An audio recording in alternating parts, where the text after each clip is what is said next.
नमस्कार। प्रयास के ऑनलाइन डिजिटल प्लेटफॉर्म पे एक बार फिर आपका स्वागत है। और अपना एसएसटी का पेपर सॉल्यूशन है, उसको हल करते हैं।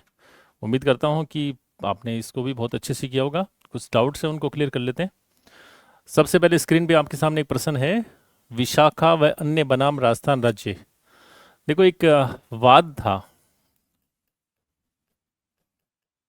विशाखा नाम का एक एनजीओ था और इसने एक वाद दायर किया था। ठीक है।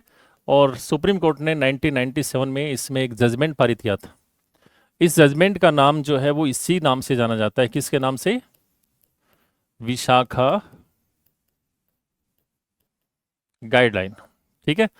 और ये एक भंवरी देवी एएनएम के नाम से वाद हुआ था, जो महिला एएनएम के रूप में कार्यरत थी, तथा उसके साथ में एक गैंगरेप का मामला हुआ था। तो फिर कोर्ट में ये दलील दी गई कि क्या कार्यस्थल पर महिलाओं का लैंगिक उत्पीड़न होता है, क्या कार्यस्थल पर महिलाओं के मौलिक अधिकार सुरक्षित हैं या नहीं है। तो इस संबंध में सुप्रीम कोर्ट ने एक गाइडलाइन जारी की कि कार्यस्थल पर महिलाओं का लैंगिक उत्पीड़न नहीं हो सकता। और इस गाइडलाइन का नाम जो है, क्योंकि ये एनजीओ विशाखा ने ये वाद दायर किया था, तो इसका नाम ही क्या रखा गया है? विशाखा गाइडलाइन। ठीक है। ये राजस्थान सब इंस्पेक्टर भर्ती परीक्षा में आया था कि विशाखा गाइडलाइन का संबंध किससे है। तो सीधा सा उत्तर क्या हुआ? कार्यस्थल पर महिलाओं का लैंगिक उत्पीड़न रोकना। ठीक है। तो इसका राइट आंसर कौन सा हो गया आपका? डी हो गया। अगला देखो, भारत के पूर्व मुख्य न्यायाधीश यशवंत विष्णु चंद्रचूड़ के संबंध में कौन से कथन सही हैं? वाई वी चंद्रचूड़, ये सुप्रीम कोर्ट के मुख्य न्यायाधीश रहे। ठीक है। और बाद में आपको पता है ना, इनके पुत्र हैं वो भी मुख्य न्यायाधीश रहे। अब इनका जो क्रम मुख्य न्यायाधीश के रूप में था वो 16वां क्रम था। ठीक। और इनका जो क्रम था वो कौन सा क्रम था? 50वां क्रम था। दोनों पिता पुत्र हैं, मुख्य न्यायाधीश रहे। ठीक। अब देखो क्या है, वे भारत के 16 मुख्य न्यायाधीश रहे। बिल्कुल ठीक बात है, ये तो हो गया 16वां क्रम। वे अब तक के सबसे लंबी अवधि, बिल्कुल ठीक बात है, ये लगभग 7 वर्ष से अधिक तक मुख्य न्यायाधीश के पद पे काम कर चुके हैं। तो अब तक के भारत के जितने भी मुख्य न्यायाधीश हैं उनमें सबसे लंबी अवधि तक काम करने वाले मुख्य न्यायाधीश यही हैं। और जब इनकी नियुक्ति हुई उस समय भारत के राष्ट्रपति, बिल्कुल ठीक बात है, नीलम संजीव रेड्डी के कार्यकाल में इनकी क्या हुई थी? नियुक्ति हुई थी। ठीक है। तो इसमें तीनों कथन सही हैं, है ना, कि मुख्य न्यायाधीश वाई वी चंद्रचूड़ के संबंध में कौन सा कथन सही है। तो बिल्कुल तीनों बातें ठीक हैं। ये 16वें मुख्य न्यायाधीश थे। मुख्य न्यायाधीश के रूप में इनका कार्यकाल था वो सर्वाधिक कार्यकाल था। और तीसरी बात है कि इनकी नियुक्ति के समय भारत के राष्ट्रपति, क्योंकि राष्ट्रपति ही मुख्य न्यायाधीश की क्या करता है? नियुक्ति करता है। तो उस समय मुख्य न्यायाधीश कौन थे? नीलम संजीव रेड्डी। अगला प्रश्न देखो, भारत के सर्वोच्च न्यायालय में निम्नलिखित में से किस प्रकार के न्यायाधीश या न्यायाधीशों की नियुक्ति की जा सकती है? ऑप्शन एक है तदर्थ न्यायाधीश और अतिरिक्त न्यायाधीश। तो तदर्थ न्यायाधीश की नियुक्ति जो सुप्रीम कोर्ट में होती है, और इसका उल्लेख अनुच्छेद किसमें किया गया है? 127 में। अब तदर्थ न्यायाधीश क्या होते हैं? तो तदर्थ न्यायाधीशों की नियुक्ति भारत का कौन करता है? सीजीआई करता है। और किस स्थिति में करता है?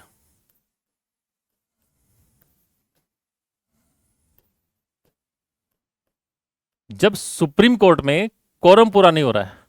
तो कोरम पूरा करने के लिए वो पहले भारत के राष्ट्रपति से पूर्व अनुमति लेता है, और उसके बाद क्या करते हैं, किसी हाईकोर्ट के मुख्य न्यायाधीश से संपर्क करके उस हाईकोर्ट के किसी जज को कुछ समय के लिए कहाँ अपॉइंट करता है? सुप्रीम कोर्ट में। तो तदर्थ न्यायाधीश की नियुक्ति का उल्लेख सुप्रीम कोर्ट में होता है, आर्टिकल 127 में। अतिरिक्त न्यायाधीशों का जो उल्लेख है वो आर्टिकल किस में आएगा आपको? 224 में आएगा। और 224 का क्लोज है वो हाईकोर्ट का क्लोज होता है। ठीक है। तो इसका मतलब है कि सुप्रीम कोर्ट के संबंध में कौन सा कथन सही है? बिल्कुल एक ठीक है, लेकिन दूसरा सही नहीं है। राइट आंसर हो गया आपका। अगला देखो, भारत के उच्चतम न्यायालय में न्यायाधीशों की संख्या में वृद्धि। सुप्रीम कोर्ट जब गठित हुआ था उस समय सुप्रीम कोर्ट में 1+7 न्यायाधीश थे। और संसद को यह अधिकार है कि वह समय समय पर न्यायाधीशों की संख्या में क्या कर सकती है? बढ़ोतरी कर सकती है। तो ये प्रश्न ये पूछ रहे हैं कि न्यायाधीशों की संख्या में वृद्धि करने की शक्ति किसके पास होती है? संसद के पास होती है। संसद ही जजों की संख्या, जैसे वर्तमान में हम देखें तो 2019 में सुप्रीम कोर्ट में जजों की संख्या में 10% बढ़ोतरी की गई थी। और आज के समय जजों की संख्या कितनी है? एक मुख्य न्यायाधीश और 33 अन्य न्यायाधीश। उससे पहले कितने थे? 1+30। तो 30 से 3 बढ़े तो कितना % बढ़ोतरी होगी? ये प्रश्न पूछा हुआ है कि 2019 में सर्वोच्च न्यायालय में न्यायाधीशों की संख्या में कितने प्रतिशत बढ़ोतरी संसद द्वारा की गई? तो दोनों उत्तर हो गए कि बढ़ोतरी करने की शक्ति किसके पास है? संसद के पास। और कितना परसेंट हुआ? 10%। नेक्स्ट देखो, भारत के सर्वोच्च न्यायालय ने किस वर्ष से न्यायाधीशों की नियुक्ति के लिए कॉलेजियम व्यवस्था? आपको पता है कि भारत में जजों की नियुक्ति कौन करता है? भारत का राष्ट्रपति। राष्ट्रपति को सिफारिश कौन भेजता है? कॉलेजियम। ठीक है। और इस कॉलेजियम प्रणाली की शुरुआत है वो कब से हुई थी? 1993 से। ठीक है। हालांकि सुप्रीम कोर्ट ने बाद में इसको लीगलाइज किया था 97 में, मान लिया था कि कॉलेजियम व्यवस्था बिल्कुल ठीक है। ठीक। तो यहां पर है कि शुरुआत कब से हो रही है? तो शुरुआत तो कब से हो रही है? और कॉलेजियम में क्या होता है कि एक मुख्य न्यायाधीश और 4 क्या होते हैं? अन्य न्यायाधीश। ये मिलकर आपस में सलाह से तय करते हैं कि किसको सुप्रीम कोर्ट या हाई कोर्ट में जज बनाना है, और बाद में ये सिफारिश किसको भेजते हैं? राष्ट्रपति को। और राष्ट्रपति फिर उनकी नियुक्ति करता है। तो नियुक्ति कौन करेगा? राष्ट्रपति। लेकिन सलाह कौन देगा? कॉलेजियम। और कॉलेजियम की शुरुआत कब से हुई भारत में? 1993 से। ठीक है। तो राइट आंसर कौन सा हो गया? 93 वाला। अगला देखो, निम्न से कौन भारत के संविधान का अभिरक्षक है? देखो, दो चीजें आपको देखनी है। एक तो आपको देखनी है प्रस्तावना, और एक आपको देखनी है क्या? न्यायपालिका। जब संविधान का कोई बिंदु पूरी तरह से कॉन्सेप्ट क्लियर नहीं करता है तो फिर हमें सहारा लेना पड़ता है किसका? प्रस्तावना का। लेकिन भारत में जापान से हमने एक व्यवस्था को अडॉप्ट किया है, और वो व्यवस्था कौन सी है? विधि द्वारा स्थापित प्रक्रिया, प्रोसेस इस्टेब्लिश्ड बाय लॉ। और इसका मतलब है कि जो विधि में स्थापित है उसका उल्लंघन नहीं होगा, यानी जो संविधान में लिखा हुआ उसका उल्लंघन नहीं होगा। और अगर उसका उल्लंघन होगा तो हम अपील करेंगे कहाँ? न्यायालय में अपील करेंगे। ठीक है। इसलिए भारतीय संविधान का अभिरक्षक किसको माना गया है? भारतीय न्यायपालिका को। ये लो, भारत का उच्चतम न्यायालय है, उसको भारतीय संविधान का प्रोटेक्टर या अभिरक्षक माना गया। ठीक है। अगला देखो, भारत में तदर्थ न्यायाधीशों की नियुक्ति का प्रावधान। ये देखो, पहले आपने प्रश्न किया है उसी को रिपीट कर रहा है कि भारत के उच्चतम न्यायालय में, बिल्कुल ठीक बात है, ये मैंने अभी आपको बताया। आर्टिकल कौन सा है? 127। किसी भी राज्य के उच्च न्यायालय में नहीं, ये गलत बात है। उच्च न्यायालय में तदर्थ न्यायाधीशों की नियुक्ति नहीं होती, बल्कि वहां पर कौन होते हैं? अतिरिक्त न्यायाधीश होते हैं। तो केवल कौन सा सही है? केवल एक सही। नेक्स्ट देखो, निम्न से किस बात में उच्चतम न्यायालय ने संविधान के मूल ढांचे की अवधारणा को प्रतिपादित किया? ये जो सारे के सारे मामले हैं, ये बेसिक रूप से हम कह सकते हैं इनके साथ भी जुड़े हैं। किसके साथ? मूल अधिकारों के कॉन्सेप्ट के साथ जुड़े हैं। ठीक। अब इसका देखो, राइट आंसर आपको मिलेगा ये। केशवानंद भारती का जो केस था वर्सेज स्टेट ऑफ केरला, 1973 का ये केस था, और सुप्रीम कोर्ट की आज तक की सबसे बड़ी अदालत इसमें बैठी थी। 73 में सुप्रीम कोर्ट में जजों की संख्या कितनी थी? जजों की संख्या थी कितनी? सुप्रीम कोर्ट में जजों की संख्या जो थी वो उस समय आपकी लगभग 14 थी। ठीक। और 13 जज एक साथ आए, क्योंकि बेंच जो है वो हमेशा किस संख्या में बनती हैं? बेंच हमेशा विषम संख्या में बनती हैं। ठीक है। अब हुआ क्या इसमें? हुआ इसमें ये कि सुप्रीम कोर्ट के मुख्य न्यायाधीश जस्टिस सीकरी थे, और उनकी अध्यक्षता में 7-6 से जजमेंट आया, और पहली बार कहा गया कि संसद जो है उसको पावर है कि आर्टिकल 368 के तहत संसद को एक शक्ति है। किस बात की शक्ति है? कि संसद संविधान में क्या कर सकती है? संशोधन कर सकती है। कहाँ कर सकती है? संविधान में संशोधन कर सकती है। संसद प्रस्तावना में संशोधन कर सकती है, लेकिन ढांचे के साथ में छेड़छाड़ करने का अधिकार संसद के पास भी नहीं है। प्रश्न क्या पूछ रहा है? संविधान के मूल ढांचे की अवधारणा। तो मूल ढांचे का कॉन्सेप्ट ही किस वाद में आया था? केशवानंद के बाद में पहली बार कहा गया कि मूल ढांचे में संशोधन नहीं होगा। ठीक है। अगला देखो, भारत के संविधान के अनुच्छेद 128 के अनुसार उच्चतम न्यायालय की बैठकों में सेवानिवृत्त न्यायाधीश की उपस्थिति हेतु आवश्यक है। तो सुप्रीम कोर्ट में जब रिटायर्ड जजों को, 127 में तो आपने क्या पढ़ लिया? तदर्थ न्यायाधीश। अगर कोरम पूरा नहीं हो रहा है तो हाईकोर्ट से जजों को नियुक्त किया जा सकता है, उनको क्या बोलेंगे? तदर्थ न्यायाधीश। लेकिन 128 में यह है कि जजों की नियुक्ति हो सकती है, कौन से की? जो रिटायर हो गए उनकी भी नियुक्ति हो सकती है, लेकिन उनकी नियुक्ति से पहले सीजीआई किससे? राष्ट्रपति की पूर्व में क्या लेगा? सहमति। सहमति नहीं बल्कि पूर्व सहमति होगी, यानी पहले राष्ट्रपति से सहमति लेनी पड़ेगी और उसके बाद में रिटायर्ड जजों को नियुक्त किया जा सकता है। अगला देखो, भारत का सर्वोच्च न्यायालय किसके द्वारा संघ और राज्यों के मध्य विवादों को अधिनियमित करता है? ये सुप्रीम कोर्ट के क्षेत्राधिकार में हमारी चर्चा हुई थी, जो जुरिडिक्शन है, और उसमें पहला क्षेत्राधिकार कौन सा था? प्रारंभिक या कौन सा? मूल क्षेत्राधिकार। ठीक है, और इसका उल्लेख कौन से आर्टिकल में था? आर्टिकल 131 में। इसमें चर्चा क्या थी? चर्चा ये थी कि ऐसे मामले जो पहली बार केवल कहाँ शुरू हो सकते हैं? सुप्रीम कोर्ट में ही शुरू किए जा सकते हैं। वो कौन से आएंगे? प्रारंभिक अधिकारिता। अब इसमें कौन से मामले थे? संघ व राज्यों के मामले, और या किसके मामले? राज्यों व राज्यों के मध्य अगर कोई मामला होगा तो उसकी पहली सुनवाई केवल कहां शुरू हो सकती है? Supreme court. ये प्रश्न क्या है? भारत का सर्वोच्च न्यायालय किसके द्वारा संघ और राज्यों के मध्य विवादों को अधिनियमित करता है? तो कौन सी होगी? प्रारंभिक क्षेत्राधिकार या प्रारंभिक अधिकारिता। आर्टिकल कौन सा है? 131। ठीक है, नेक्स्ट देखो, भारत के संविधान के कौन से अनुच्छेद में उच्चतम न्यायालय में, ये हम कर चुके हैं, पहले मैंने आपको डिटेल बता दी कि आर्टिकल 127 में तदर्थ न्यायाधीशों की नियुक्ति का उल्लेख किया गया है। ये प्रश्न भी पहले सेकंड ग्रेड की एग्जाम में पूछा जा चुका है कि तदर्थ न्यायाधीशों की नियुक्ति का उल्लेख कौन से अनुच्छेद में है? तो तदर्थ केवल कहाँ नियुक्त होते हैं? सुप्रीम कोर्ट में नियुक्त होते हैं। अगला देखिए, निम्नलिखित को सही कालक्रमानुसार व्यवस्थित किए गए कूट से सही उत्तर का चयन कीजिए। आपके सामने 4 केसेज हैं और 4 केसेज को आपको बताना कि पहले कौन सा था, तो आप इनके सामने लिख सकते हो आराम से। ये मामला है वो 1973 का है, जिसमें हमने अभी चर्चा की, मूल ढांचे का कॉन्सेप्ट था। गोलकनाथ का जो केस है वो 1967 का है, पंजाब से जुड़ा मामला है, मौलिक अधिकारों को लेकर था। मिनर्वा मिल्स का मामला ये 1980 का है, भारत संघ से जुड़ा हुआ मामला है। और सज्जन सिंह का मामला जो है 1965 का है। ठीक है, तो अब आपके सामने आ गया ये और ये। ठीक है, तो कौन सा? 4, 4 के बाद 2, 2 के बाद 1 और 1 के बाद 3, ये इसका राइट आंसर हो गया। ठीक, और ये चारों मामले मैंने कहा ना कि किससे जुड़े हैं?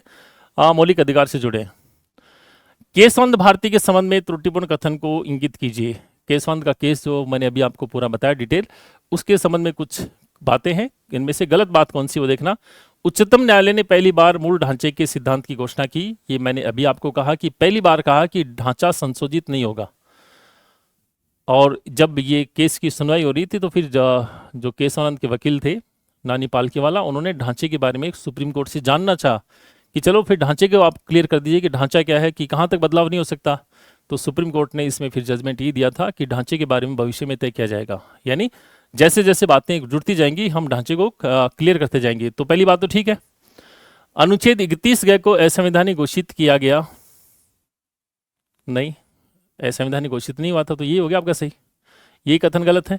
मूल ढांचे की विशेषता का निर्धारण न्यायालय वाद दर वाद, ये मैंने आपको कहा ना, मूल ढांचा क्या है तो कब कहेंगे?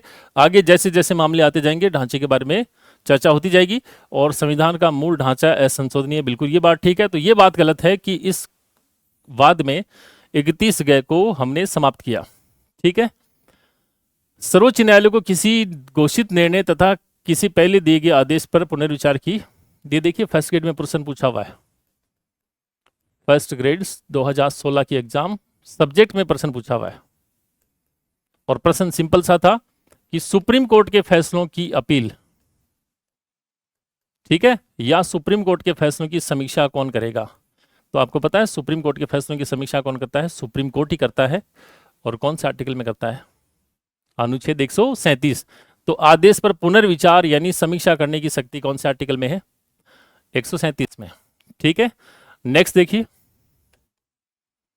भारत के राष्ट्रपति पर सर्वोच्च न्यायालय द्वारा दिया गया परामर्श, ठीक, यानी आर्टिकल 143 में यह प्रावधान है कि संवैधानिक मामलों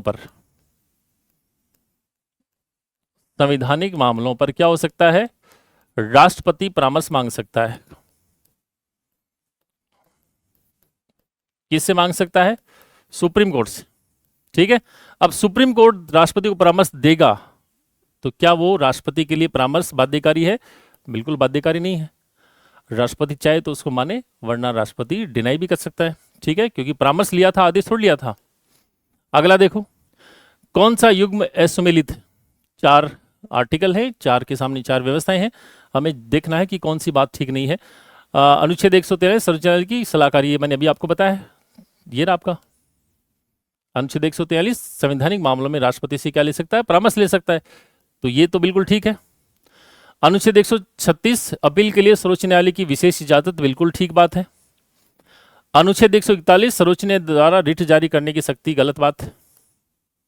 सुप्रीम कोर्ट कौन से आर्टिकल में रिट जारी करता है? आर्टिकल 32। यहाँ कौन सा असुमेलित पूछ रहा है, तो ये उत्तर आपका सही हो गया। और 226, उच्च न्यायालय द्वारा रिट जारी करनी, बिल्कुल ठीक बात है। जो काम 32 में सुप्रीम कोर्ट करता है, वही काम मौलिक अधिकारों की रक्षा के लिए आर्टिकल 226 में कौन करेगा? हाई कोर्ट करेगा।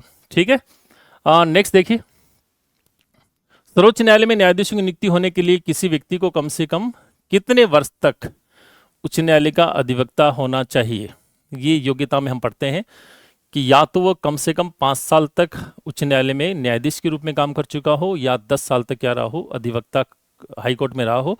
तो सुप्रीम कोर्ट का जज बनने की योग्यता, तो ये न्यायाधीशों की योग्यता के संबंध में प्रश्न है। और कम से कम कितने साल का अनुभव होना चाहिए? 10 वर्ष का। नेक्स्ट देखो, उच्चतम न्यायालय के न्यायाधीशों का वेतन भत्ते निर्धारित किया जाता है, तो वेतन भत्ते निर्धारित करने की शक्ति भी किसके पास है?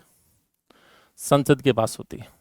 ठीक है, जो आर्टिकल 125 है उसमें साफ लिखा हुआ है कि वेतन भत्ते निर्धारित कौन करेगी? संसद करेगी। और कार्यकाल के दौरान वेतन भत्तों में कटौती नहीं हो सकती, बल्कि क्या हो सकती है? बढ़ोतरी हो सकती है। केवल एक वित्तीय आपातकाल को छोड़ के कभी कटौती नहीं होती है।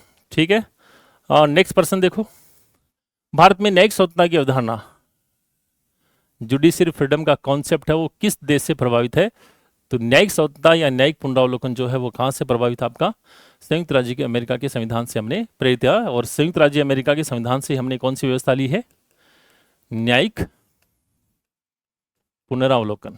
ये व्यवस्था भी कहाँ से ली है? यहीं से ली है। ठीक है, नेक्स्ट देखिए, भारतीय संविधान के किस अनुच्छेद के तहत सर्वोच्च न्यायालय भारतीय नागरिकों के मौलिक अधिकारों की रक्षा करता है? ये अभी हमने क्लियर किया है कि मौलिक अधिकारों की रक्षा के लिए अनुच्छेद 32 के तहत सुप्रीम कोर्ट को अधिकारिता है किस बात की? रिट जारी करने की शक्ति प्राप्त।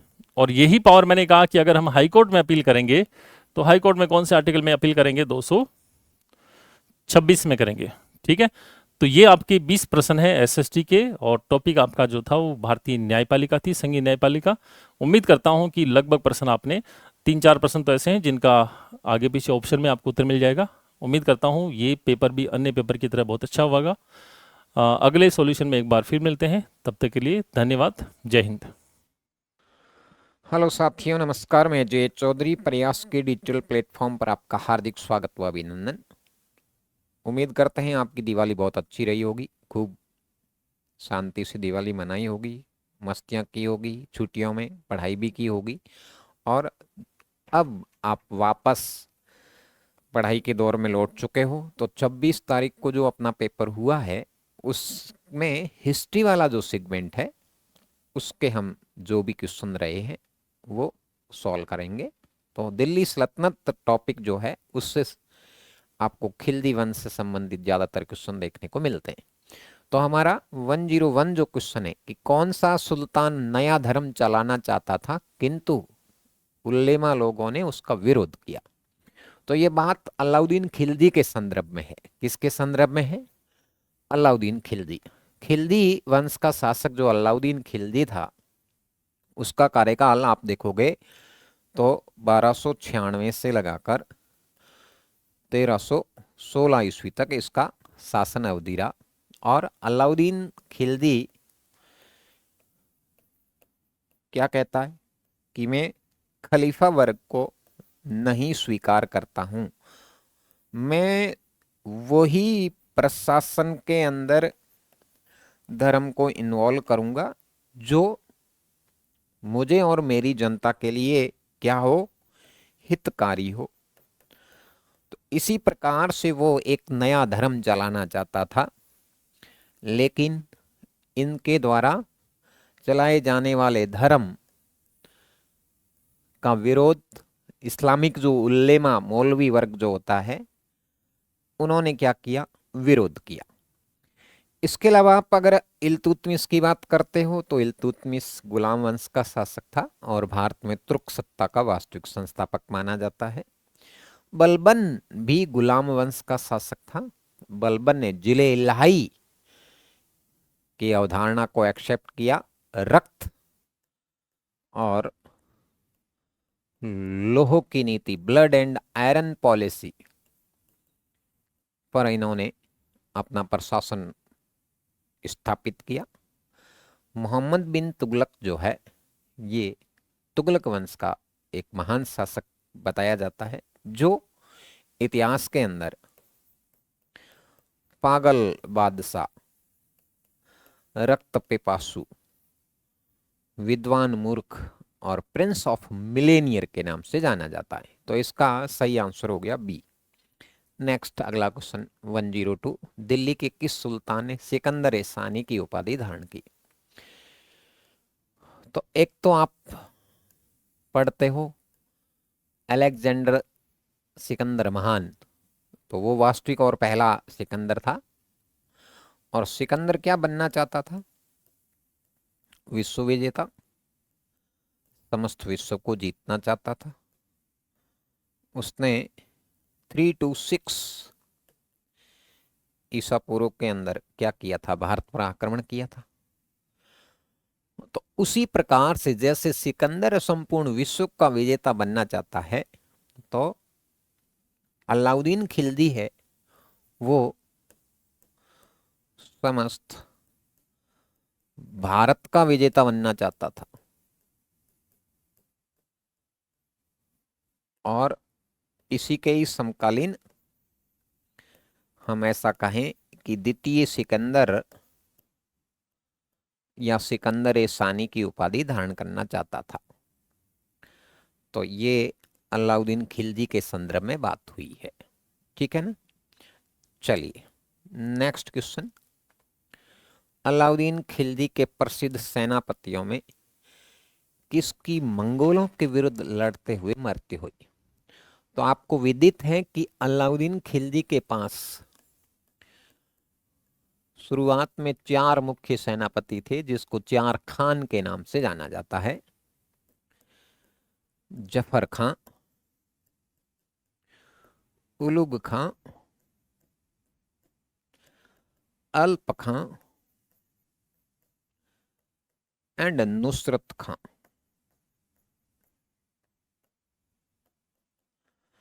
और 5वां जो सेनापति था वो गुजरात विजय के दौरान नुसरत खां को मिला था, जिसका नाम क्या रहा है? मलिक काफूर रहा है।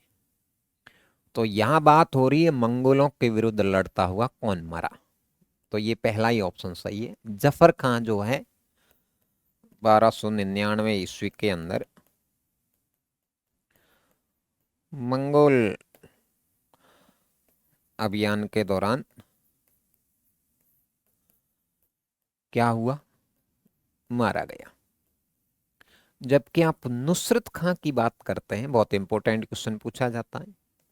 1301 में राजस्थान के रणथंबोर दुर्ग पर अभियान हुआ। रणथंबोर अभियान के दौरान कौन मारा गया? नुसरत खां मारा गया। और उसके बाद में उलुग खां को रणथंबोर का अलाउद्दीन खिलजी ने क्या बना दिया? प्रशासक नियुक्त किया। और अल्प खां भी अभियानों के दौरान 1300 के आसपास लड़ता हुआ मारा जाता है। चलिए नेक्स्ट क्वेश्चन जो है, अलाउद्दीन खिलजी के आक्रमण के समय देवगिरी का शासक कौन था? तो देवगिरी का शासक था रामचंद्र देव। और ये किस वंश से संबंधित है? यादुवंशी, यादव वंश से संबंधित है। रामचंद्र देव पर आक्रमण किया अलाउद्दीन खिलजी के द्वारा। और अलाउद्दीन खिलजी ने देवगिरी पर सबसे पहला जो अभियान किया वो जलालुद्दीन खिलजी के कार्यकाल के अंदर 1294 ईस्वी में ही कर दिया था और 1296 ईस्वी के अंदर अंतिम रूप से जेके के काल में या जेके के द्वारा देवगिरी को क्या कर लिया गया, जीता गया था। लेकिन कालांतर के अंदर अलाउद्दीन खिलजी जब शासक बना 1296 में, तब तक रामचंद्र वापस स्वतंत्र हो जाता है। तो फिर देवगिरी पर वापस अलाउद्दीन खिलजी के काल में पुनः आक्रमण किया जाएगा और किसके नेतृत्व में किया जाएगा, मलिक काफूर के नेतृत्व में किया जाएगा। और मलिक काफूर खिलजी के दक्षिण अभियानों का मुख्य सेनापति हुआ करता था। ठीक है ना। तो मलिक काफूर इसका सेनापति है। राणा रतन सिंह की अगर आप बात करते हैं तो 1303 की चित्तौड़ की घटना आपको याद होगी। अलाउद्दीन खिलजी स्वयं के द्वारा चित्तौड़ को जीता जाता है पद्मनी को पाने की लालसा के उद्देश्य से। प्रताप रुद्रदेव जो था, कालिंजर का शासक था, इसने भी अलाउद्दीन खिलजी के द्वारा पराजित होना पड़ा। नेक्स्ट देखिए, निम्न मुस्लिम बादशाहों में से किस एक ने मूल्य नियंत्रण पद्धति को पहली बार लागू किया। तो ये बात भी किसकी हो रही है, अलाउद्दीन खिलजी की ही बात हो रही है कि अलाउद्दीन खिलजी ने विशेष रूप से कहां पर, दिल्ली में बाजार नियंत्रण किया। बाजार नियंत्रण का मतलब यह है कि लंबे समय तक कीमतों को क्या रखा गया, स्थिर रखा गया। ये अलाउद्दीन खिलजी के प्रशासनिक बाजार नियंत्रण की या मूल्य नियंत्रण की सबसे महत्वपूर्ण योजना मानी जाती है। जैसे आज भी भाव बढ़ रहे हैं सब, जब बीजेपी सरकार आई तो न जाने भाव अकस्मात जंप किए। तो इस प्रकार से आप देखोगे कि मोदी जी ने महंगाई के ऊपर बात करके सत्ता ग्रहण की 2014 में, लेकिन अब रेट डबल से ट्रिपल हो गई है। लेकिन अलाउद्दीन खिलजी ने 20 वर्षों तक शासन किया। 20 वर्षों के अंदर कीमतें स्थिर रहना, ये अलाउद्दीन की एक कुशल प्रशासक या बाजार नियंत्रण की नीति कहलाती है। और इस नियंत्रण का उद्देश्य ये था कि कम कीमत पर वस्तुओं का सुगम रूप से क्या करवाना, उपलब्ध करवाना। क्योंकि अलाउद्दीन खिलजी के पास लगभग 5 लाख के आसपास सैनिक संख्या थी, तो सैनिकों को कम कीमत पर वस्तुएं उपलब्ध करवाने हेतु बाजार नियंत्रण पद्धति लागू की। 3 प्रकार के अलग अलग बाजार बनवाए और वहां पर गुप्तचर व्यवस्था और अधिकारी नियुक्त किए। सहना ए मंडी और कोई भी कम या खोटा नहीं तोलेगा, इसके लिए भी निगरानी हेतु गुप्तचर व्यवस्था रखी गई। अगर किसी ने कम तोला है तो जितना वजन कम तोला है उतना उसका शरीर का हिस्सा काट दिया जाता था। इस प्रकार से इसने कालाबाजारी को भी कंट्रोल किया। नेक्स्ट अगला क्वेश्चन है, अलाउद्दीन खिलजी के निम्न सेना अध्यक्षों में से कौन तुगलक वंश का प्रथम सुल्तान। ये इंपॉर्टेंट क्वेश्चन है, थोड़ा मैंने घुमाया था इस क्वेश्चन को। तो आपको पता है कि दिल्ली सल्तनत के अंदर अधिकांश जो राजवंशों के शासक है वो किसी न किसी के सामंत रहे, गुलाम रहे, या मलिक के रूप में या प्रांतपति या सूबेदार के रूप में कार्य किया, या सेना अध्यक्ष या सेनापतियों के तौर पे काम किया। तो यहां पूछा है कि खिलजी वंश का कौन सा सेना अध्यक्ष है, मतलब अलाउद्दीन का कौन सा सेना अध्यक्ष जो आगे जाकर तुगलक वंश का संस्थापक बनेगा या तुगलक वंश का प्रथम सुल्तान कहलाएगा। तो ये था कौन, गाजी मलिक। गाजी मलिक जो था अलाउद्दीन खिलजी का एक सेना अध्यक्ष के तौर पे रहा और ये कालांतर में किस नाम से, गयासुद्दीन तुगलक के नाम से शासक बना। 1320 से लगाकर 1325, क्योंकि 1320 में खिलजी डायनेस्टीज की समाप्ति हुई और उसके बाद में ये गाजी मलिक जो है गयासुद्दीन तुगलक के नाम से अगले 5 वर्षों तक शासन करेगा। और तुगलक काल जो है वो दिल्ली के सल्तनत में या दिल्ली के इन 5 राजवंशों में सबसे लंबा कार्यकाल माना जाता है। तो इसका सही आंसर हो जाएगा गाजी मलिक उर्फ गयासुद्दीन तुगलक। मलिक काफूर और जफर खां तो अलाउद्दीन खिलजी के सेनापति थे। उज़्बेक खां ये जो उज़्बेक सरदार था वो है। नेक्स्ट देखिए, भारत के किस मध्यकालीन शासक ने इक्ता व्यवस्था की शुरुआत की? तो ये इल्तुतमिश होगा। इक्ता है क्या? पहले बात तो हमें ये देखते हैं, जमीन का टुकड़ा है जो किसके बदले दिया जाता है? वेतन के बदले दिया जाने वाला भूमि, दैट इज कॉल्ड इक्ता प्रणाली। और ये इक्ता व्यवस्था भारत में सबसे पहले प्रारंभिक प्रचलन मोहम्मद गौरी ने किया और प्रशासन के अंदर वास्तविक रूप से लाने वाला बंदा जो था इल्तुतमिश है।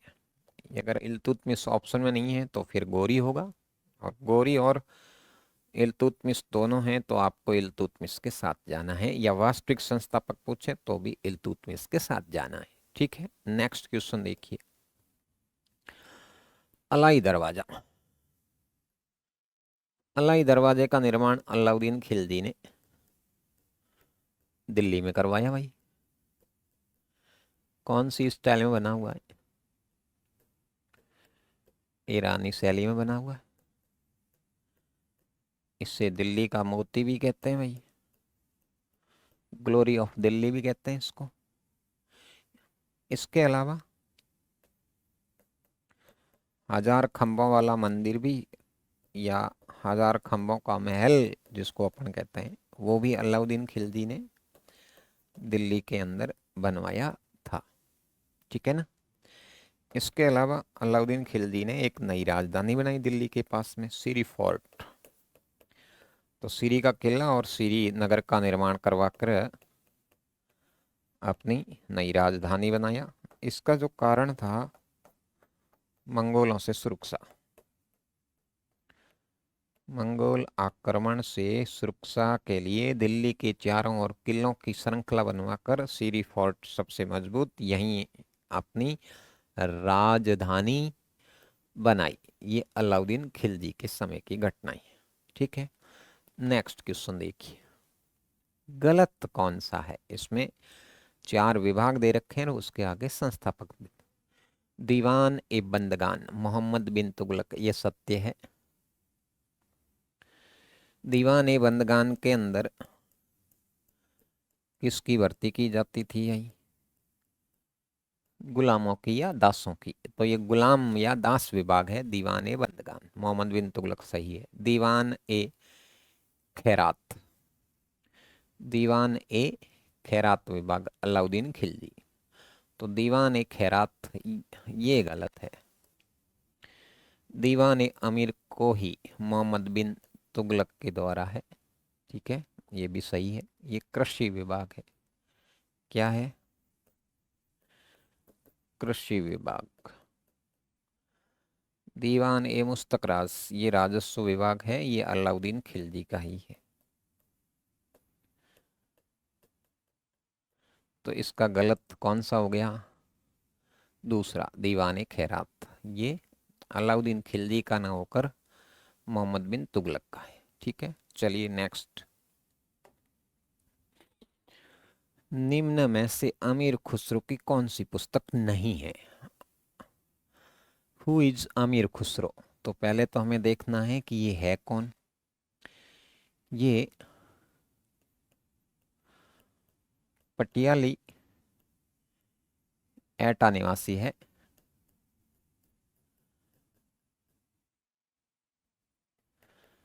सूफी संत और इतिहासकार है, निजामुद्दीन औलिया का शिष्य है।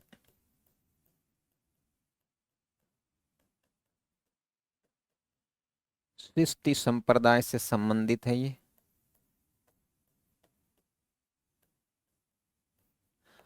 दिल्ली के 7 सुल्तानों का शासनकाल देखा है। अलाउद्दीन खिलजी के दरबार में रहा 20 साल तक। सेना के साथ में जाता था ये, और खिलजी के अधिकांश अभियानों का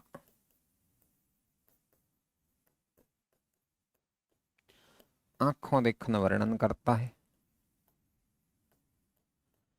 इसने कई सारी किताबें लिखी फारसी में, और फारसी के अंदर पहली बार हिंदी शब्दों का प्रयोग किया, हिंदवी की संज्ञा दी गई।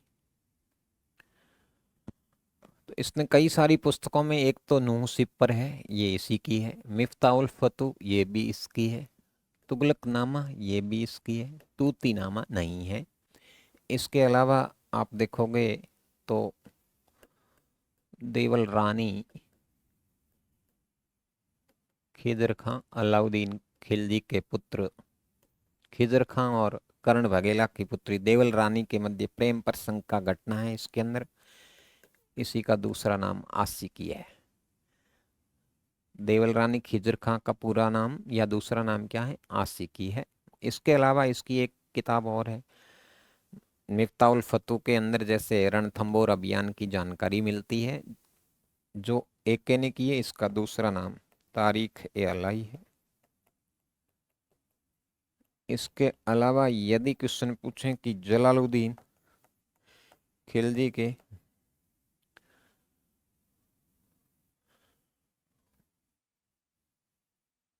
मिफ्ताउल फतू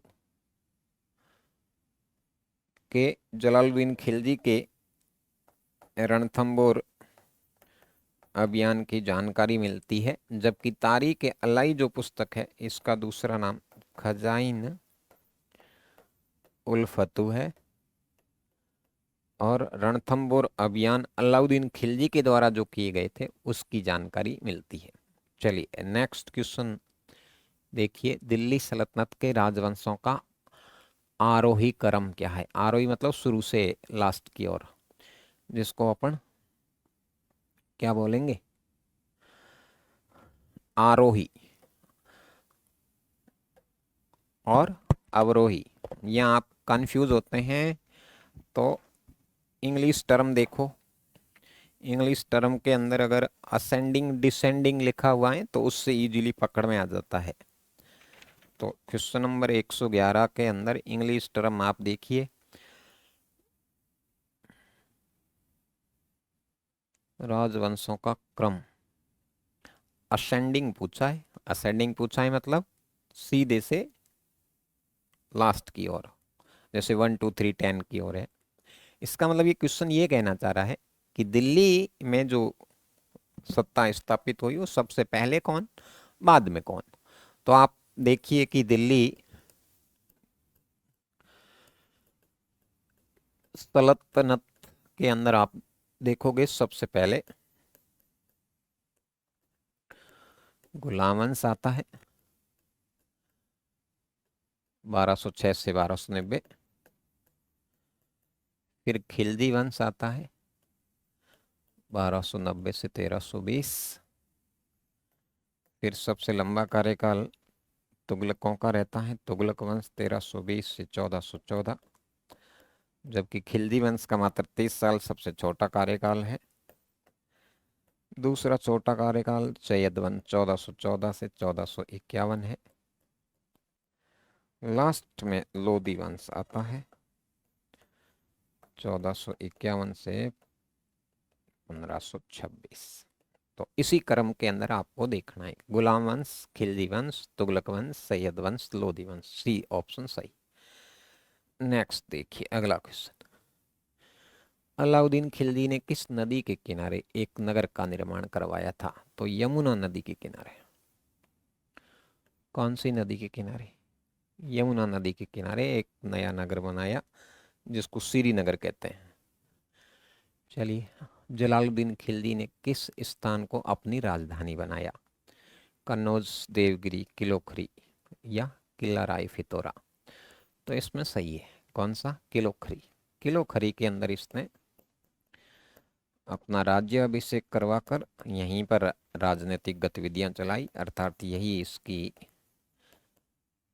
प्रशासनिक राजधानी रही। कन्नौज यूपी में आता है, देवगिरी दक्षिण भारत में है ही, महाराष्ट्र के अंदर। इसको फिर जलालुद्दीन खिलजी भी जीतेगा, अलाउद्दीन खिलजी भी। किला राय फितौरा का निर्माण पृथ्वीराज चौहान थर्ड के द्वारा दिल्ली में करवाया जाएगा। नेक्स्ट क्वेश्चन देखिए, अलाउद्दीन खिलजी के विजय अभियानों का क्रम। तो आप देखोगे सबसे पहले दे रखा है गुजरात अभियान। तो 1298-99 के अंदर कर्ण भगेला गुजरात का जो राजा है उसको जीता जाएगा नुसरत खां और उलुग खां के नेतृत्व में। देन उसके बाद में अगर आप बात करें चित्तौड़, 1303 रावल रतन सिंह को, किसको? रावल रतन सिंह को जीता जाएगा। किसको जीता जाएगा? रावल रतन सिंह को जीता जाएगा। और देन उसके बाद में क्या है?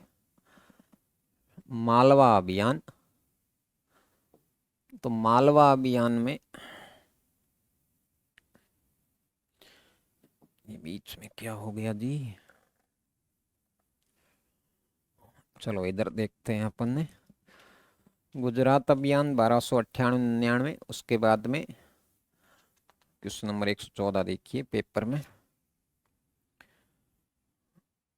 चित्तौड़ अभियान 1303 में हो ही गया। देन उसके बाद में मालवा अभियान है। तो मालवा अभियान 1305 में अलाउद्दीन खिलजी के काल में जीता जाता है। और उसके बाद में वारंगल अभियान है। तो वारंगल सबसे अंत में जीता गया था 1310-11 के अंदर। और देन उसके बाद में रणथंबोर अभियान। तो रणथंबोर अभियान 1301 के अंदर जीता गया। तो इसका सही आंसर क्या हो जाएगा? सबसे पहले 1, उसके बाद में 5। तो 1 और 5 कहाँ पकड़ में आ रहे हैं, वो आपका सही आंसर हो जाएगा। ठीक है, 1, 5, उसके बाद में 2, उसके बाद में 3, उसके बाद में 4। तो ये आपका चौथा आंसर सही होगा। कौन सा? चौथा आंसर सही हो जाएगा।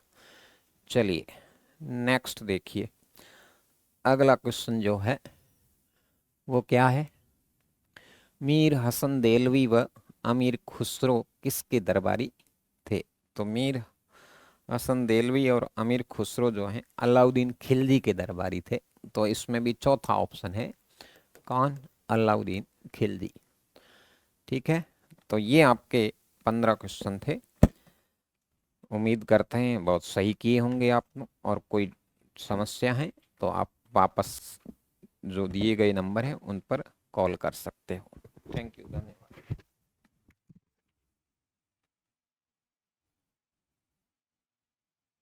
तो फ्रेंड्स, अब हम बात करते हैं हमारे ज्योग्राफी एसएसटी से रिलेटेड जो क्वेश्चंस है ना दोस्तों, उनके बारे में। तो बस बिना देरी किए फटाफट से शुरू करते हैं अपना जो क्वेश्चन है इसे। दोस्तों ये है कि आपको मैच करना है भूमध्य सागरीय जो वनस्पति होती है, ये भूमध्य सागरीय वनस्पति भूमध्य सागरीय क्षेत्र में पाई जाती है, ये तो आप जानते ही हैं। और भूमध्य सागरीय क्षेत्र में अलग अलग देशों में इसे अलग अलग नामों से जाना जाता है। अब ये कहाँ किस नाम से जाना जाता है उसी की हम चर्चा कर रहे हैं। चपरेल है ना, चपरेल तो जो है वो बिल्कुल सही है दोस्तों। चपरेल जो वर्ड है ये सही है। और चपरेल जो है ये कहाँ पर मिलती है? उत्तर अमेरिका में। और उत्तर अमेरिका में विशेषकर ये चपरेल कहाँ होता है? कैलिफोर्निया में। कैलिफोर्निया में होता है, तो ये आपको याद रखना है, कैलिफोर्निया में चपरेल होता है। दूसरी बात आती है ऑस्ट्रेलिया। ऑस्ट्रेलिया की अगर हम बात करते हैं दोस्तों, ऑस्ट्रेलिया मैटोरल जो है ऑस्ट्रेलिया में नहीं होता है, ठीक है, ऑस्ट्रेलिया में नहीं होता है, ऑस्ट्रेलिया में होता है मैली, ठीक है, मैली जो ये नीचे दे रखा है मैली, ये मैली ऑस्ट्रेलिया में होता है। तो फिर मैटोरल कहाँ होता है दोस्तों, अगर हम इसकी बात करते हैं तो मैटोरल जो होता है ये चिली में होता है, चिली यानी कि दक्षिण अमेरिका। तो इसमें क्वेश्चन देखना पड़ेगा, बार मैंने क्वेश्चन नहीं पढ़ा कि भूमध्य सागरीय जो वनस्पति है उनमें नाम और उनके संबंधित स्थानों में गलत मेल कौन सा है। अच्छा, एक ये गलत हो गया, ये ऑस्ट्रेलिया मैटोरल ऑस्ट्रेलिया में इनको हम मैली कहते हैं और मैटोरल चिली में कहते हैं। दक्षिण अफ्रीका की अगर हम बात करेंगे तो फाइन बास, बिल्कुल दक्षिण अफ्रीका में इनको फाइन बास ही कहा जाता है, ठीक है। इसके अलावा मैली जो है वो मैली कहाँ होता है, ऑस्ट्रेलिया में होता है, तो ये भी रोंग हो गया।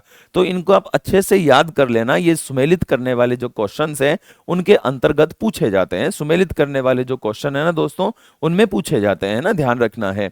तो ये हो गया मैली। अब राइट आंसर इसमें कौन सा होगा, 2 और 4, ये अपना राइट आंसर होगा, ये ध्यान रखना है। ओके दोस्तों, नेक्स्ट क्वेश्चन पर हम आ जाते हैं। नेक्स्ट क्वेश्चन की हम बात करेंगे तो नेक्स्ट है, यही था ना हमारा नेक्स्ट, हाँ ठीक है। मॉस और लाइकेन किस वनस्पति का भाग है।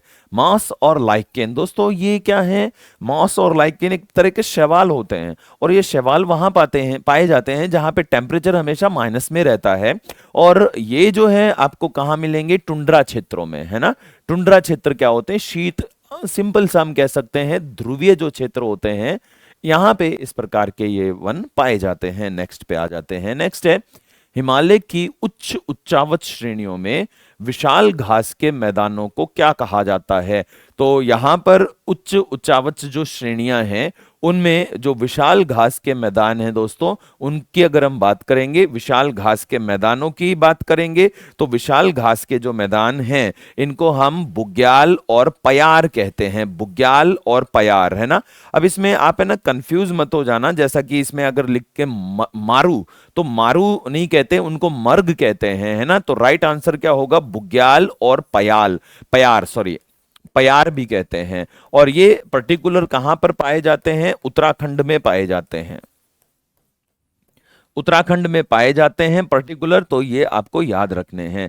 नेक्स्ट पे आ जाते हैं। नेक्स्ट है, निम्नलिखित में से किस देश में पंपास घास के मैदान स्थित हैं।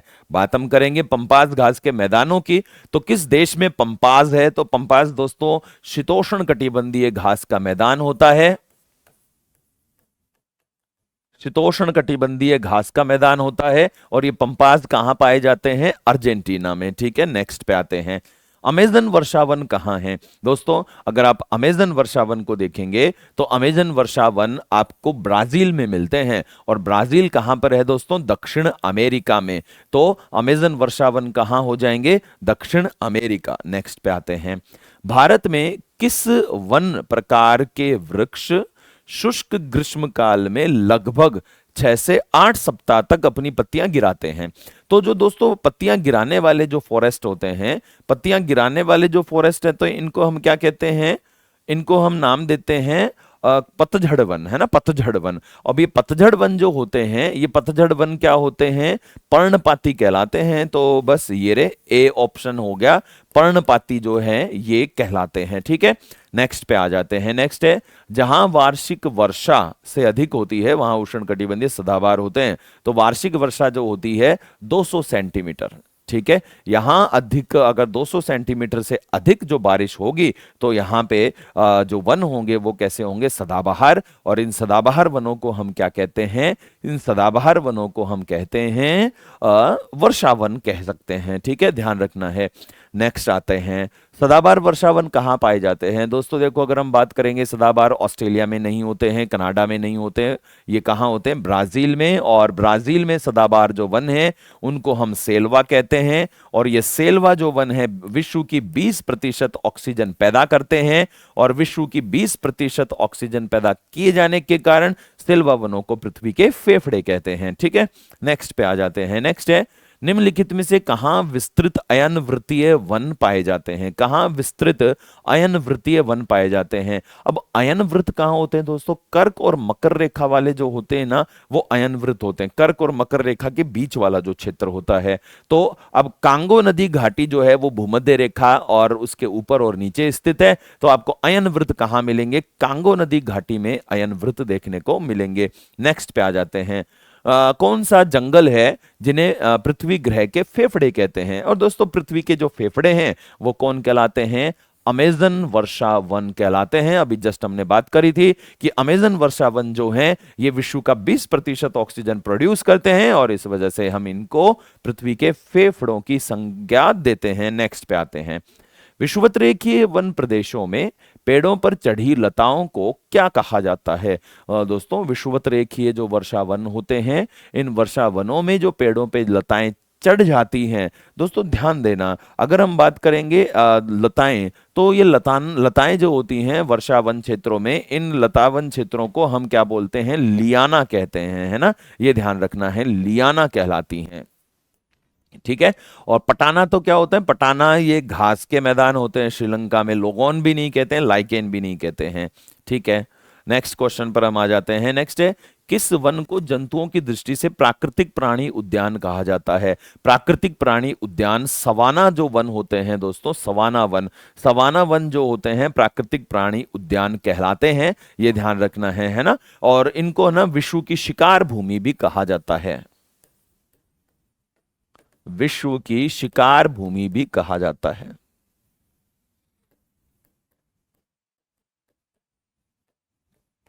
विश्व की शिकार भूमि भी इन्हें कहा जाता है। ठीक है।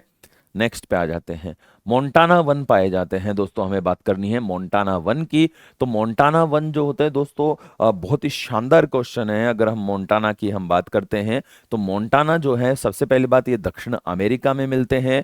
और दक्षिण अमेरिका में ये कहाँ मिलते हैं? दक्षिण अमेरिका में जो अपना पूर्वी ढाल होता है ना, पूर्वी ढाल अमेरिका में किसका? एंडीज पर्वतमाला का। एंडीज पर्वतमाला का जो पूर्वी ढाल होता है, यहां पर ये मोंटाना जो फॉरेस्ट है ये पाए जाते हैं। ठीक है। और नेक्स्ट क्वेश्चन पर आते हैं। किस वन को बोरियल वन भी कहा जाता है? बोरियल जो दोस्तों शंकुधारी पेड़ होते हैं, शंकुधारी पेड़ों को बोरियल भी कहा जाता है। और इनको टैगा भी कहा जाता है, टैगा। ठीक है। और इनको कोणधारी भी कहा जाता है, टैगा या कोणधारी। नेक्स्ट पे आ जाते हैं। अब देखो कितना शानदार क्वेश्चन है। मानसूनी वन के संदर्भ में कौन सा कथन सही नहीं है? ठीक है। देखना है हमें कहाँ पे ये नहीं होते हैं। तो इनका विस्तार मध्य एवं उत्तर पूर्वी भारत में, Myanmar, Vietnam, Thailand, Laos, Cambodia, Brazil, उत्तर ऑस्ट्रेलिया में इनका विस्तार पाया जाता है। बिल्कुल सही है दोस्तों, ये मानसूनी वन होते हैं तो यहाँ पर ये पाए जाते हैं। दूसरा, इन्हें पर्णपाती भी कहा जाता है। बिल्कुल ये भी सही है। इस प्रकार के वनों में वृक्षों के नीचे सघन झाड़ियां व घास पाई जाती हैं। बिल्कुल सही है। दूसरा, इस प्रकार के वनों की सघनता, नहीं दोस्तों, सघनता अधिक किनकी होती है? सघनता अधिक होती है सदाबहार वनों की। सदाबहार वनों की सघनता अधिक होती है, इनकी सघनता अधिक नहीं होती है। ठीक है, ये ध्यान रखना है। तो राइट आंसर होगा डी। ठीक है। नेक्स्ट पे आ जाते हैं। एक उपभोक्ता खराब सामान मिलने पर सबसे पहले क्या कर? दोस्तों ये हमारे अब जो क्वेश्चन थे वो हमारे ज्योग्राफी वाले जो क्वेश्चन है वो कंप्लीट होते हैं। आगे के जो क्वेश्चन है वो आपको हमारे जो नेक्स्ट सर हैं वो करवाने वाले हैं। ओके फ्रेंड्स, जय हिंद। आप सभी साथियों का प्रयास ऑनलाइन प्लेटफॉर्म पर हार्दिक स्वागत करता हूं। आज टेस्ट सीरीज 8 का सॉल्यूशन करने जा रहे हैं, सब्जेक्ट इकोनॉमिक्स। और अपना टॉपिक जो था उपभोक्ता के अधिकार और स्वयं सहायता समूह था। प्रश्न नंबर देखिए 131। एक उपभोक्ता को खराब सामान मिलने पर सबसे पहले क्या करना चाहिए? यानी यदि वो खराब सामान ले लेता है तो वो क्या करे? उसके उत्पाद को फेंक देना चाहिए, दुकानदार से शिकायत करनी चाहिए, पुलिस स्टेशन जाना चाहिए, सीधे कोर्ट में केस कर देना चाहिए? तो देखो पहले क्या करना, सबसे पहला कदम क्या होगा? शिकायतें बाद में, यानी किससे करनी चाहिए? तो सबसे पहले वो कहाँ करना चाहिए? दुकानदार से शिकायत करनी चाहिए। क्या हो सकता है दुकानदार उसको चेंज बदल दे? वो नहीं, दुकानदार नहीं सुनता है तब कहाँ जाना पड़ता है? उपभोक्ता मंच में जाना पड़ता है। तो ये हो जाएगा आपका राइट आंसर।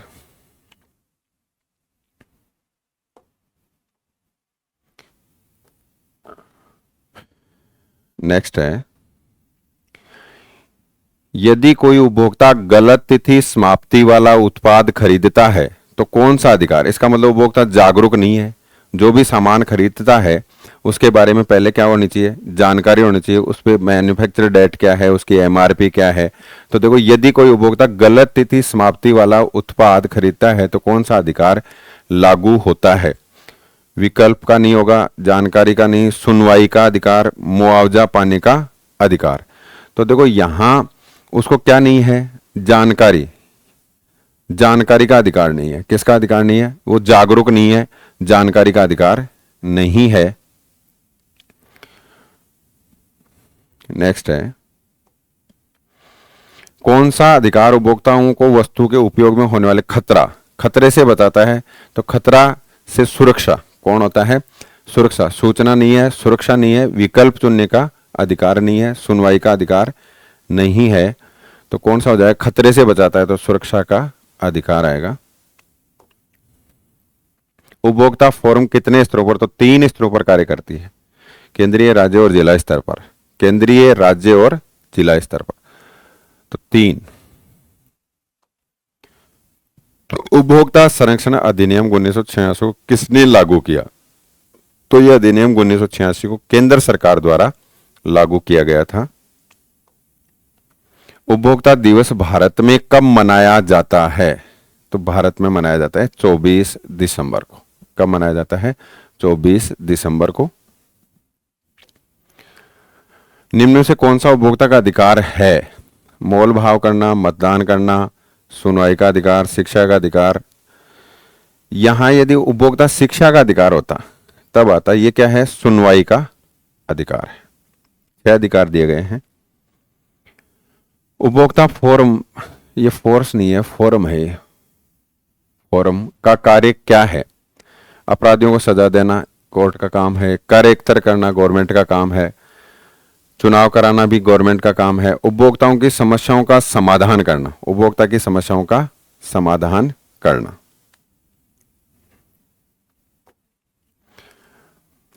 उपभोक्ता शब्द किस अधिनियम के अंतर्गत परिभाषित किया गया है? तो उपभोक्ता संरक्षण अधिनियम 1986 में। उपभोक्ता संरक्षण अधिनियम 1986। उपभोक्ता संरक्षण अधिनियम 1986 को किस वर्ष में संशोधित किया गया? तो 2019 में इसको संशोधित किया गया है। अनौपचारिक ऋण का साधन है। देखो, एक होते हैं औपचारिक ऋण। कौन से होते हैं?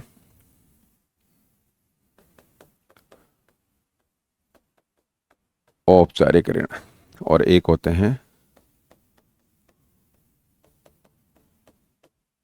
औपचारिक ऋण। औपचारिक और अनौपचारिक ऋण। तो देखो, औपचारिक ऋण कौन से होते हैं? जो बैंकों द्वारा दिए जाते हैं। किसके द्वारा दिए जाते हैं? बैंकों द्वारा दिए जाते हैं। और अनौपचारिक ऋण का साधन है तो बैंक तो कौन सा हो गया? औपचारिक। साहूकार रिश्तेदार नहीं है, रिश्तेदार है। ये क्या है? सेठ, साहूकार, रिश्तेदार, है ना। इनसे जो ऋण लिया जाता है कौन सा आएगा? अनौपचारिक ऋण। तो यहां बैंक में ऋण का अनौपचारिक ऋण का साधन है तो 2 और 3। तो 2 और 3 हो जाएगा। नेक्स्ट है, स्वयं सहायता समूह से ऋण के संबंध में संगत नहीं है। यानी स्वयं सहायता समूह क्या होता है?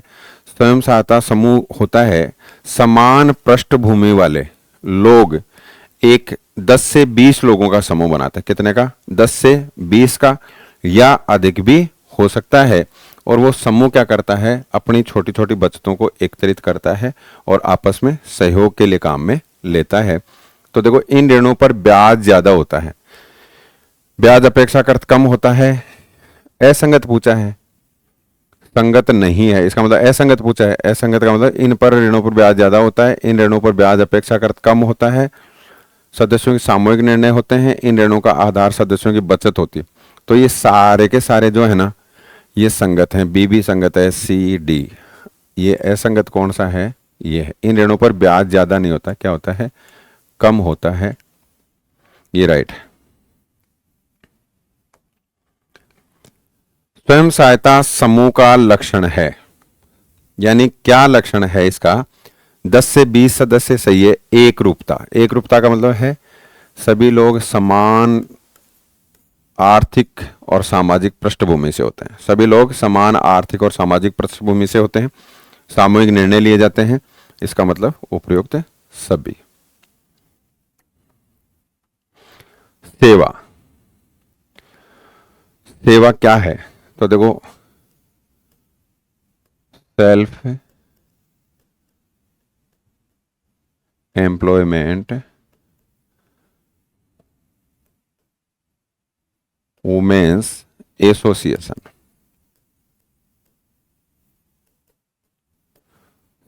सेवा की संस्थापक कौन है? इला भट्ट। और इसकी स्थापना की गई थी अहमदाबाद, गुजरात। कहाँ की गई थी? अहमदाबाद, गुजरात में। तो संस्थापक कौन है? इला भट्ट। भारत में स्वयं सहायता समूह की उत्पत्ति किस संगठन की स्थापना से मानी जाती है? तो सबसे पहला जो संगठन है वो कौन सा है? सेवा। कौन सा है? सेवा।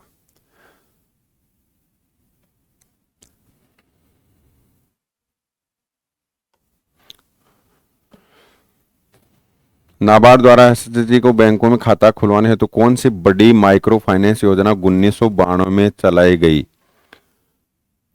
नाबार्ड, कृषि एवं ग्रामीण विकास बैंक जो है, राष्ट्रीय कृषि एवं ग्रामीण विकास बैंक, राष्ट्रीय कृषि एवं ग्रामीण विकास बैंक, नाबार्ड। कौन सी योजना चलाई गई थी? तो बैंकों को लिंकेज किया गया था, बैंकों से जोड़ा गया था, तो एसएचजी बैंक लिंकेज परियोजना। राष्ट्रीय ग्रामीण आजीविका मिशन यानी NRLM, national rural livelihood mission, national rural livelihood mission कब चलाई गई थी? तो ये चलाई गई थी 2011। कब चलाई गई थी? 2011। कुटुंबश्री, देखो ये कुदम्बश्री भी है, एक सही इसका है कुटुंबश्री। किस राज्य से है? सबसे बड़ा एसएचजी है, केरल में है। कहां है? केरल में है। SHG self help group, SHG self help group का लाभ नहीं है। दबाव समूह का कार्य ये करते हैं, वित्तीय समावेशन का कार्य करते हैं, भ्रष्टाचार पर अंकुश, लैंगिक असमानता, लैंगिक समानता होती है न कि असमानता। तो आंसर हो जाएगा ये वाला।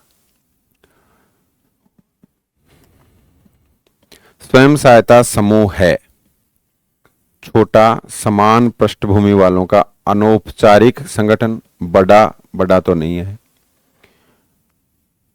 बड़ा नहीं है। केवल महिलाओं का समूह, केवल महिला नहीं, अधिकांश महिलाएं होती हैं इसमें, अधिकांश महिलाएं होती हैं, केवल महिला नहीं होती, पुरुष भी हो सकते हैं।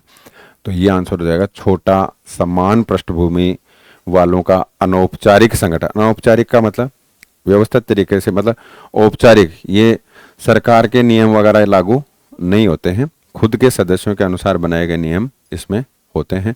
तो ये था सॉल्यूशन। थैंक यू, धन्यवाद।